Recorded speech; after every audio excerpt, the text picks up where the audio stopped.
दादा, तुम्ही आणि साहेब आगामी महापालिका इलेक्शनच्या दृष्टीने एकत्र येणार आहात का? कारण की सातत्याने सारखी चर्चा होती त्यावर. त्याच्यामध्ये आम्ही महाविकास आघाडीत एकत्र काम करत होतो 15 वर्ष काँग्रेसच्या बरोबर.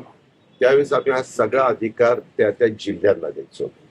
आता पण तो अधिकार आम्ही त्या त्या जिल्ह्यांना दिला आणि त्या प्रकारे त्या नगरपालिकेच्या निवडणुकीमध्ये देखील कुठं कशा पद्धतीने युत्या झाल्या हे पत्रकार मित्रांनो आपण पण सगळ्यांनी पाहिलेलं आहे, जनतेने पण पाहिलेलं आहे आणि त्याच्यातून निकाल पण आता लागलेले आहेत. त्याच्या उद्याच्याला प्रत्येक पक्ष आम्ही महायुतीच्या सरकारमध्ये काम करत असलो तरी भाजपला त्यांच्या कार्यकर्त्यांना जास्तीत जास्त संधी द्यायची, शिवसेनेला त्यांच्या कार्यकर्त्यांना एकनाथराव शिंदे साहेबांना संधी द्यायची, मला माझ्या राष्ट्रवादीच्या कार्यकर्त्यांना संधी द्यायची. शेवटी आम्ही सगळेजण ह्या सगळ्यांच्या मदतीमुळं 288 मतदारसंघात लढलो आणि त्याच्यातले जवळपास 238 मतदारसंघामध्ये आमच्या ह्या जीवाभावाच्या कार्यकर्त्यांनी तिन्ही पक्षाच्या आम्हाला निवडून आणण्याचं काम केलं.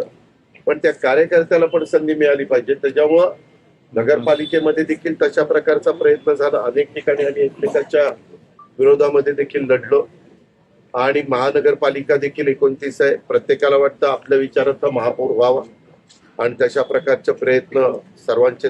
पण तुम्ही सकारात्मक आहात. तुम्ही सकारात्मक आहात. दोन्ही राष्ट्रवादीने एकत्र लढावं असं तुम्हालाही वाटतं. चिन्ह संदर्भात हे होतं. साधं गणित आहे पत्रकार मित्रांनो.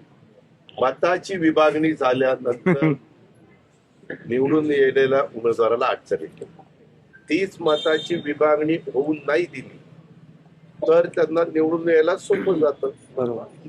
तर तिथले शहर अध्यक्ष जिल्हा अध्यक्ष निर्णय घेतील.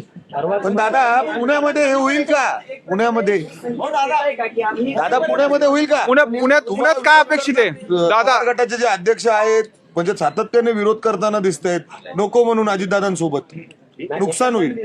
प्रशांत तुमच्यावर जास्त प्रेम आहे. प्रशांत जगताप प्रत्येकाला स्वतःच मत मांडण्याचा अधिकार असतो, तसं ते मांडताय. पण पदाधिकारी देण्याचा ठरलं नाही. तुम्ही जसं आता म्हटलं काल ज्या पद्धतीने भाजपने अनेक पदाधिकारी पुण्यात गेले, काय तुम्ही नाराज नाही ह्याच्यात नाराज विराज चालत. दादा सुरुवात कुणी जर केली तर दुसराही गप्प बसत नाही असं म्हटलं जातं. दादा तुम्ही म्हणताय मैत्रीपूर्वक लढत आहे. दादा इशारा देताय दादा तुम्ही म्हणताय मैत्रीपूर्वक लढत आहे, मात्र भाजप तुमचे अनेक नगरसेवक इन्कमिंग त्यांच्याकडे जोरात आहे. म्हणजे अर्थात ते कारण की कसं तुम्ही कारण की वडगाव मैत्रीपूर्वक म्हणतात एक तीन पण आहेत तसं. जरा धीर धर, त्यांचे आपल्याकडे येणार आहे. जरा धीर धर. पुढची पाऊल का दादा?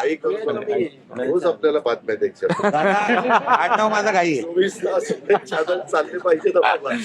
काय करू गारठाय. अरे आम्ही बसून ठरू ना बाबा. हे विचार एवढं नाही. दादा दोन्ही राष्ट्रवादी कधीपर्यंत एकत्र येतील? गोष्ट सांगा ना आम्हाला. तुमच्या बोलण्यातून संकेत दिसत आहेत की तुम्ही सरळ म्हणताय की मताची विभागणी व्हायची नसेल तर समविचारी पक्षांनी एकत्रित यायला हवं. याचा अर्थ दादांचा ग्रीन सिग्नल आहे का? महाविकास आघाडी ग्रीन आहे का पिवळा झालाय अजून लालच आहे. जरा आज रात्री विचार करून उद्या तुला